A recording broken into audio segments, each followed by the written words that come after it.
After 9/11, business boomed.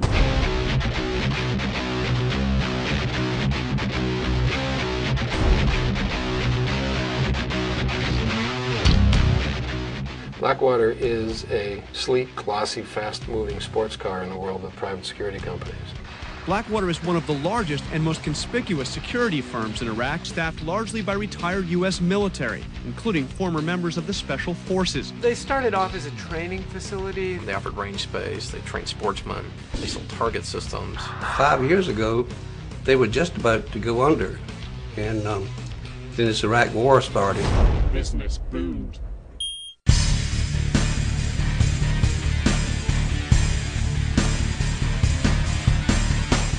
Blackwater is the brainchild of camera-shy, multi-millionaire Eric Prince.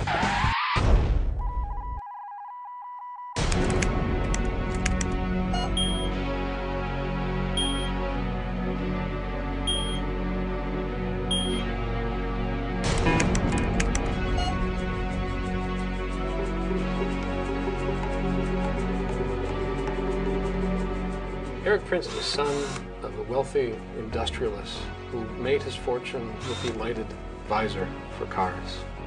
Prince himself is a former Navy SEAL. On a carrier, he saw how peacekeeping operations were conducted. He thought he had a better idea. He could privatize some of those things. He called the company Blackwater because of the waters that ran through the creek stained with tannins. And there's also bears on the property, so he used the bear paw and the sniper scope.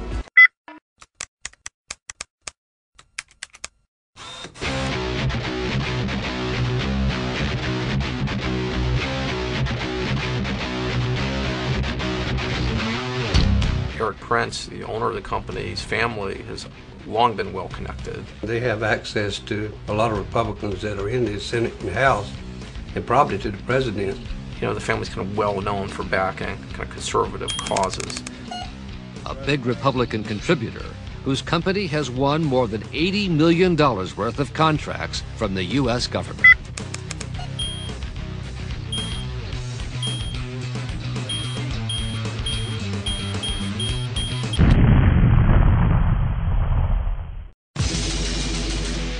We have gone beyond the legitimate use of these people to use them as stopgap measures where you get into real legal and ethical and moral questions. Hey,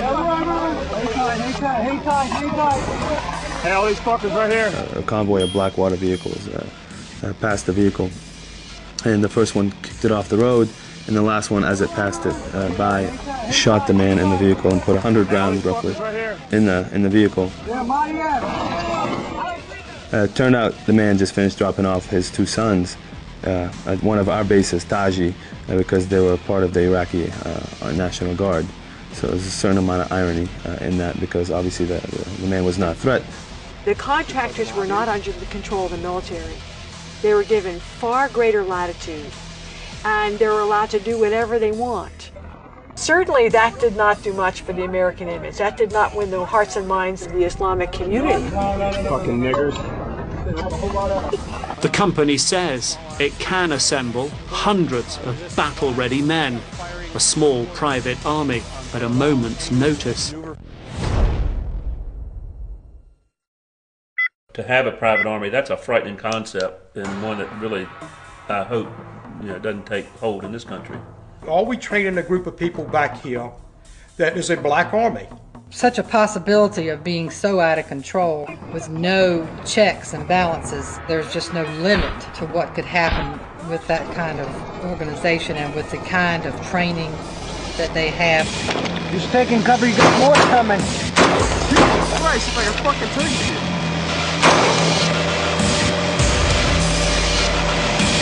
Dozens of families fought hard to keep Blackwater USA from building a new firing range less than 2,000 feet from their backyard. Blackwater USA, based in Millioc, North Carolina, wants to expand. They just built a brand new headquarters. 8,000 square feet in the original building, 64,000 square feet here. Blackwater has recruited key individuals from the government, and now Blackwater is getting key governmental contracts. You do the math.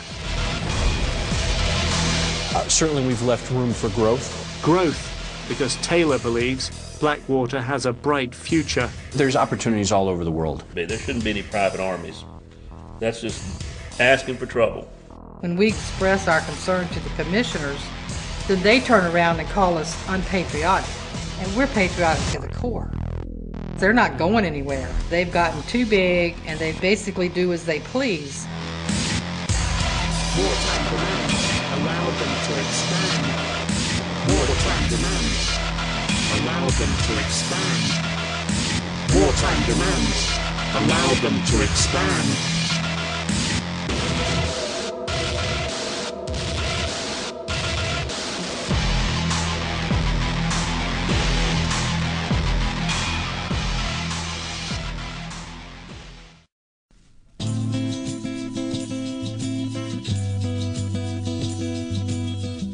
One of the most frightening developments in the occupation of Iraq and the so-called war on terror is actually something that most people have never heard of. In addition to the 150,000 troops that the U.S. has on the ground in Iraq, the Bush administration has deployed a shadow army of some 100,000 contractors. Of these, tens of thousands are heavily armed mercenaries that roam Iraq with impunity. Among the most powerful of the companies operating in Iraq is Blackwater USA, a secretive company based in the wilderness of North Carolina. It's headed by a right-wing, Christian conservative bankroller of President Bush and his allies. And Blackwater envisions itself as the FedEx of the national security apparatus. But the reality is that Blackwater has become a prime player in the war on terror, and nothing short of the Bush administration's Praetorian Guard. Cover, you got more coming. Jesus Christ, it's like a fucking turkey shit. I would like to raise my children to grow to be soldiers, but then a general would decide when they like it over. Blackwater USA largely operated in the shadows of the U.S. war machine until the morning of March 31st, 2004, when 4 Blackwater contractors were ambushed and killed in the Sunni city of Fallujah, Iraq. Their bodies were burned and dragged through the streets, 2 of them hung from a bridge over the Euphrates River. For most people, it was the first that they've ever heard of private military contractors operating in Iraq. That was the Mogadishu moment of the Iraq War. In many ways, it was the day the war turned.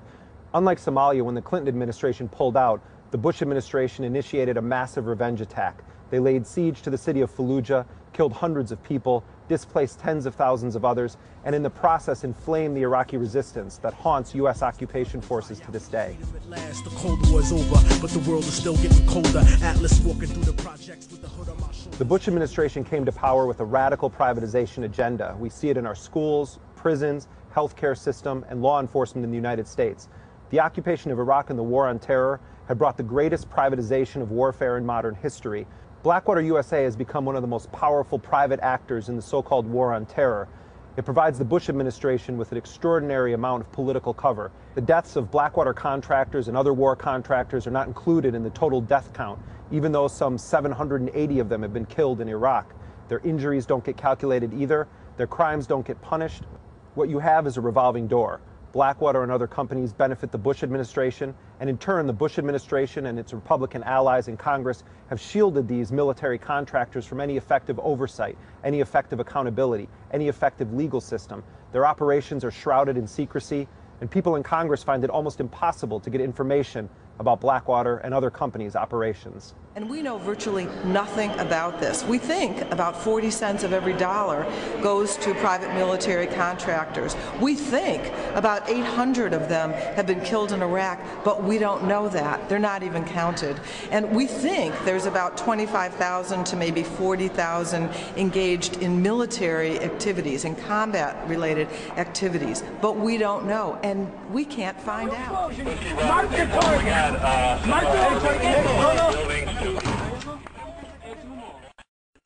Blackwater USA has 2,300 men actively deployed in 9 countries around the world. They have an additional 20,000 contractors at the ready. But while Blackwater has operated in Iraq and Afghanistan, the company increasingly has its sights set on deployments inside of the United States. Blackwater setting up a new facility in Illinois, another one in California. I was in New Orleans in the aftermath of Hurricane Katrina, and I saw Blackwater mercenaries speeding up and down the streets in unmarked cars, heavily armed with M4 machine guns, flak jackets, other weapons strapped to their legs. And when I talked to the Blackwater guys on the ground and asked them what their mission was in New Orleans, they said they were there to confront criminals and stop looters.